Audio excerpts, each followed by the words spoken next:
It is the middle of October and it is 100 degrees outside, and it's supposed to be like that all week. Today we're going to be going over 8 things that just might change your mind if you are thinking about moving to the Phoenix area. Let's go inside to the AC and get started. Okay, now we're getting into the first one is the heat. Obviously, everybody knows it gets super hot in Phoenix in the summer, and if that's a problem for you, it's just the case that you're going to want to stay inside in the air conditioning for those hot months. Really, I would say between June and October, beginning of October, it's pretty hot. You're gonna want to be in that AC most of the time. But the rest of the year, it's beautiful. And it is a dry heat, so there is that difference. When I go back to the Midwest in the summer, I'm like, oh my gosh, I can't believe this humidity. It's horrible. And I can't wait to get back into the Phoenix heat. And same thing when I go someplace in the winter and experience the cold and the wind. Oh my goodness, this is why I never want to live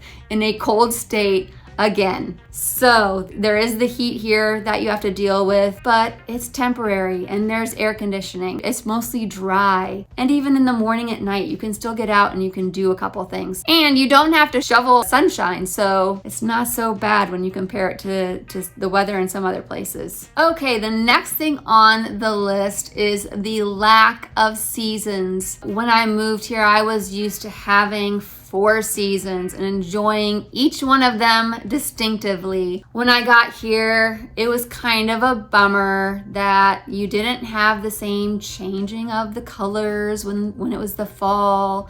You didn't have as many thunderstorms and obviously snow. And so that was a little bit of a bummer. I really enjoyed that about the Midwest. But now that I've been here for almost 30 years, would I want to go back to that? No, I really wouldn't want to. You just get acclimated to it. And also, when I want snow, honestly, I can drive an hour and a half, 2 hours north and be in the snow. You know, there's even skiing up there in Flagstaff, plenty of cabins. People get away all the time up north to get out of the heat, you know, to just experience that snowy winterland. So it's nice to be able to drive fairly short distance and just get a taste of it and then be able to drive back home and be out of it. So if the 4 seasons are something you're really used to, you might miss that once you move to Phoenix for a while. Number 3 is schools. Arizona does not exactly have the best reputation for school ranking. They're always low on the list, and also our teacher pay is not up to par as well. However, Arizona does have a lot of school choice. So you have options with charter schools. Some of them are more classically minded with a lot of reading and writing and arithmetic. Other ones are more STEM minded with the sciences. And they both have really great reputations and several different campuses throughout the valley. So no matter where you live in the valley, you're probably going to have decent access to one of these charter schools. It is technically a public school, so it's tuition free, but they have a little bit more freedoms with how they teach, and it can be a really great thing if it matches well with your kids' learning style. Another option would be homeschooling. I homeschooled my 3 kids from the time that they were little all the way up until I sent them off to college, and they are all doing great now. Arizona is one of the most friendly homeschool states in the whole country. There are a lot of resources here, a great homeschooling community here. And so if you're looking to homeschool, it's hard to find a better place than Arizona to do that. If that's a conversation you'd want to have, I'd love to hook you up with some resources on homeschooling and groups that you can join here to really get your kid plugged in. Moving on to number 4 is the cost of living. Now, all throughout the country, people are facing inflation, but here in the Phoenix area, we also just have rising housing costs, especially in the past couple years. Arizona has just exploded. The market was ridiculous, as it was a lot of places just a couple years ago. And those home prices just really shot up, making it kind of hard, especially if you're a first-time home buyer. If you're moving from California or someplace like that, I see a lot of clients who just have a lot of equity from their house that they're selling there. So they move to Phoenix, and for them, it's like a great deal. But if If you're moving from a state that is not like that, it might be more difficult to come up with that money for the down payment and all of the expenses with moving. My son and his wife live in Wichita, and they just bought a house a couple years ago. It's a beautiful house on a big lot in a great community, and I think they paid like $300,000 for it. The same house here would be more than double that price in the Phoenix area. So that can be a tough pill to swallow if you're moving from a state such as that. And the thing that I noticed the most when I moved to Arizona from the Midwest is the scenery and the colors here. There's a lot of browns and tans. Many of the homes have rock landscaping in the front. The backyards almost always have block walls. Usually they're brown. While you have privacy, you're not seeing into your neighbor's green yards, and it can feel a little bit prison-like. The mountains, brown. So when I got here, people are like, oh, the pretty mountains. And I was used to like rolling green hills.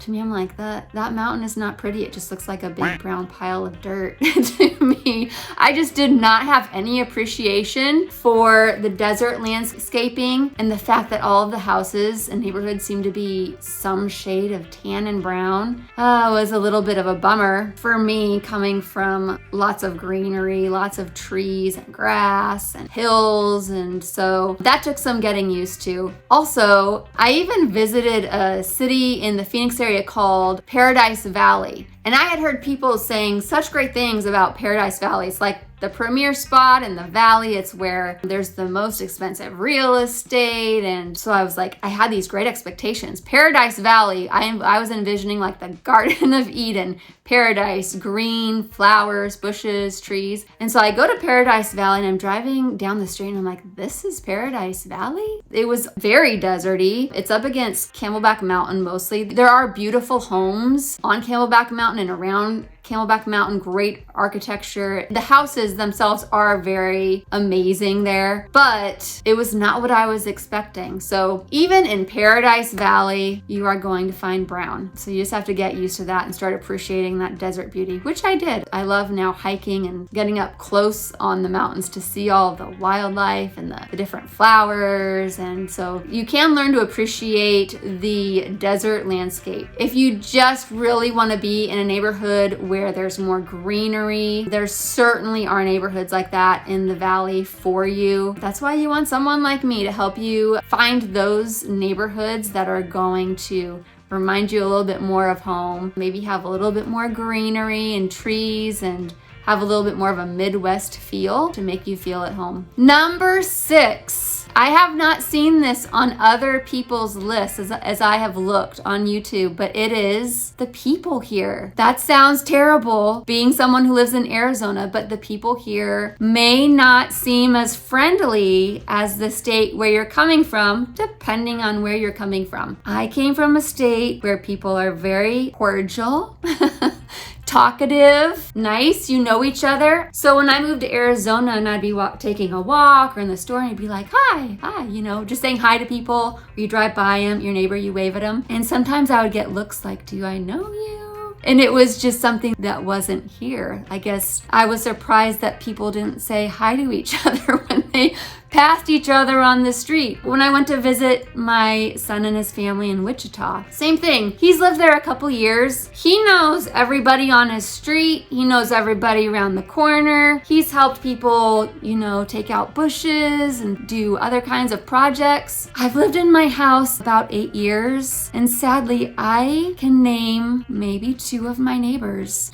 I don't see people outside in front. It's all desert landscaping in front. People kind of drive into their garages and close the door, and you don't really see them too much. So that sense of community can be a little bit difficult to find here in Phoenix. There are a lot of great communities who are working on that by having community events, you know, holiday contests and things like that to get the neighbors outside. If that's important to you, certainly can find that, but it might just be something that you notice as you're walking down the street. And then number 7 is HOAs. Now, Phoenix is a relatively young city with a lot of sprawl. A lot of these communities are newly developed, and so they have HOAs. So if you're moving here and you want an updated home, a newer home, you're just gonna have to pay the HOA. Some of those obviously are more expensive than others, and they all offer something different. I know of a master plan community in the East Valley, probably the best one that people look to when they're moving here, and the HOA is relatively low, even though they offer a ton of amenities, and that's because the city pays for the upkeep of a number of those amenities. Parks, fishing pond, skate park, an outdoor concert arena, all of that stuff is paid for by the city, but the people in that master plan community are really the ones that are using it, so their HOA is still relatively low. So